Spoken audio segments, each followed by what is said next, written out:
अंगूठे जोयो भगवान अंगूठे जोयो वाले मंगवाए चंदन का तिलक किया वो भगवान का अंगूठा है।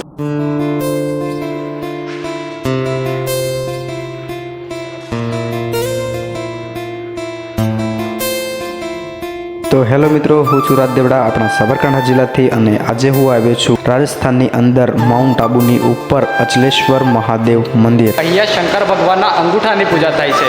તો મિત્રો, સૌ પ્રથમ અચલેશ્વર મહાદેવનું ગેટ છે અને મંદિરની સામે જ આપણા નંદી મહારાજની મૂર્તિ બનાવવામાં આવેલી છે.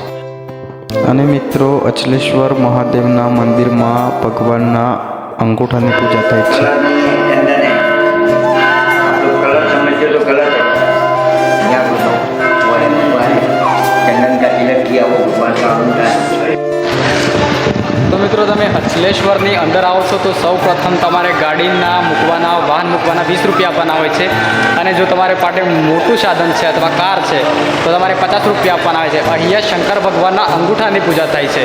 અને ત્યારબાદ આપણે હવે જવાનું છે જે પાડાઓ મર્યા હતા, જે રાક્ષસ હતા 3, જે ઘીનો તળાવને પી જતા હતા વારંવાર અને ત્યાંથી કંટાળીને જે રાજાએ તીર માર્યું હતું તે જગ્યાએ બતાવવા માટે.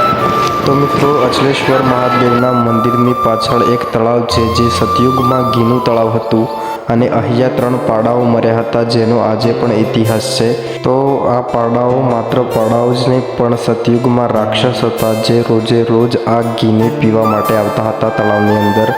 તો રાજાએ કંટાળીને તીર માર્યું હતું. ત્યારબાદ આ પાડાઓ મૃત્યુ પામ્યા હતા અને આ જ જગ્યાએ આ પાડાઓ પથ્થરના બની ગયા હતા. તો ત્યારથી આ જગ્યાનો ઇતિહાસ છે. અને સામેની સાઈડ દેખાય છે તે જ આ ઘીનું તળાવ હતું સતયુગના સમયે. તો આ અલગ જ જગ્યા છે, એક અમેઝિંગ જગ્યા છે, અહીંયા જરૂરથી વિઝિટ કરો.